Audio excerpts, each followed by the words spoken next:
There's a voice in your head that sounds like logic, but it's not on your side. You hear it every single day, sometimes multiple times a day. It speaks with authority. It sounds reasonable. It feels like wisdom. But here's what you need to understand: that voice is not your friend. It never has been. It tells you to wait, to be realistic, to not risk looking foolish. This voice has 1,000 different scripts, but they all lead to the same place. It tells you you're not ready yet, that you need more time, more preparation, more credentials. It whispers that you should wait until conditions are perfect, until you feel completely confident, until the stars align and the risk disappears. It sounds so reasonable when it says these things. It packages cowardice as wisdom. It wraps fear in the language of prudence. It makes staying small feel like the intelligent choice. When you think about starting that business, it reminds you of every failed entrepreneur. When you consider posting your creative work online, it catalogs every possible criticism. When you imagine speaking up in that meeting, it replays every awkward moment from your past. The voice is convincing because it uses facts. Real facts. Statistics exist about business failure rates. People do get criticized online. You have stumbled over your words before. But here's what that voice never tells you: it's using truth to serve a lie. Here's the truth: that voice was built to keep you safe, not to make you great. Let's go back thousands of years. Your ancestors lived in a world where being noticed could get you killed, where trying something new might mean starvation, where standing out from the tribe could mean exile, which meant death. In that world, the cautious voice in your head was a survival mechanism. It kept your great-great-great-grandparents alive long enough to have children. It helped them avoid predators, hostile tribes, and fatal mistakes. That voice is ancient. It's powerful. And it's completely outdated. Because you don't live in that world anymore. The saber-toothed tiger is gone. The hostile neighboring tribe is not waiting outside your door. And yet that voice still operates as if mortal danger lurks around every corner. So when you think about putting yourself out there, starting something new, or taking a leap, that ancient alarm system treats it like a threat to your survival. Your body floods with stress hormones. Your mind generates worst-case scenarios. And that voice, that protective voice, tells you to stop. But here's what it doesn't understand: in the modern world, the real danger is not in being seen. The real danger is in staying hidden. The real risk is not in trying and failing. The real risk is in never trying at all. That voice thinks it's protecting you. But what it's actually doing is building you a very comfortable prison. And every time you listen to it, the walls get a little bit thicker. Every time you obey it, your world gets smaller, and it calls that peace. Think about the last time you listened to that voice. Maybe you had an idea in a meeting but didn't share it. Maybe you wrote something beautiful but didn't post it. Maybe you wanted to reach out to someone but talked yourself out of it. And afterwards, that voice congratulated you. It said, "See, that was smart.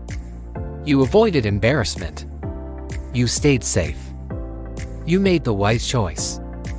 What it didn't tell you is that your comfort zone just shrank. The boundary of what feels possible just moved a little bit closer. The version of yourself that could have existed after taking that risk just faded a little bit more. This is how the voice operates. It gives you immediate relief from anxiety, and it calls that relief peace.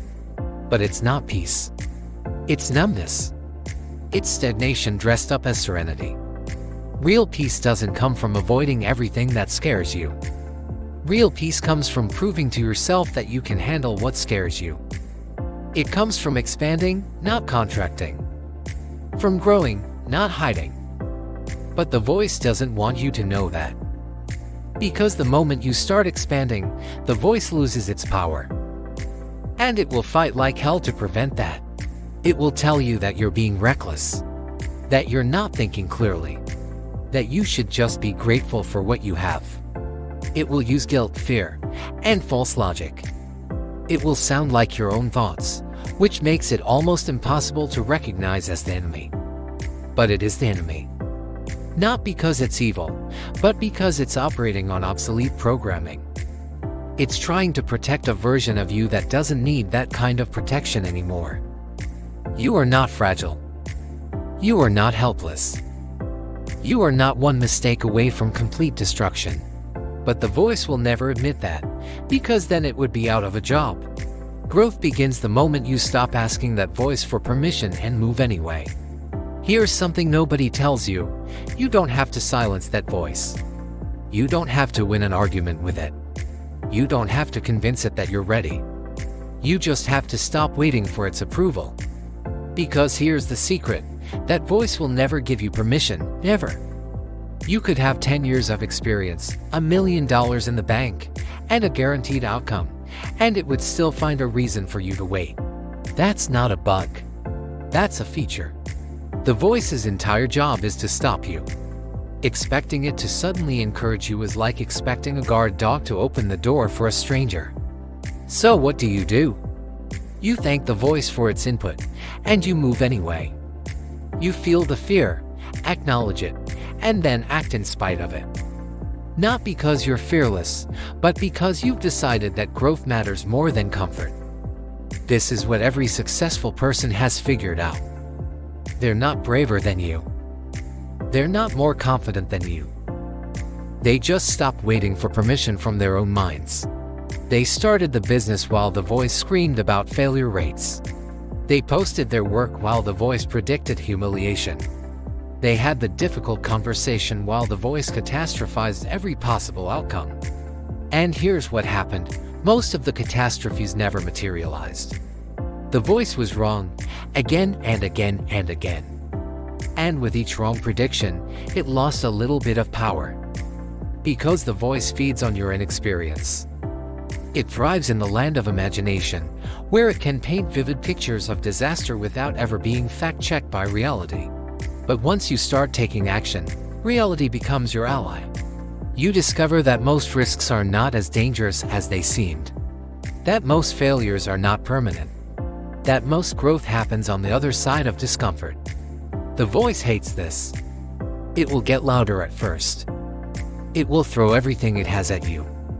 But if you keep moving, keep acting, keep choosing expansion over contraction, something shifts. You start to recognize the voice for what it is: not truth, not wisdom, not protection. Just outdated programming. Just fear cosplaying as reason. And once you see it clearly, you can never unsee it. You'll still hear it. It will still try. But it won't control you anymore. That's freedom. Not the absence of fear, but the ability to act despite it. Not the silencing of doubt, but the refusal to let doubt make your decisions. Every person you admire is on the other side of that voice. Every achievement you dream of exists beyond its boundary. Every version of yourself you want to become is waiting for you to stop asking permission and start moving. The voice will tell you that tomorrow is better. That next year is safer. That someday, when conditions are perfect, then you'll be ready. But tomorrow never comes. Next year is never different. And perfect conditions are a myth that the voice uses to keep you exactly where you are. What is that voice trying to stop you from doing right now? Think about it.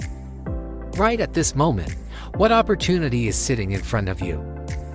What idea is whispering in the back of your mind? What risk is calling your name? And what is that protective voice telling you? What excuse does it have this time? What danger is it inventing? What permission is it demanding? Write it down. Say it out loud. Share it in the comments. Because the moment you name what that voice is trying to stop you from doing, you take away some of its power. You expose it. You drag it into the light. And in the light, it starts to look less like wisdom and more like what it actually is: an overprotective parent who can't accept that you've grown up. You don't need its permission anymore. You never did.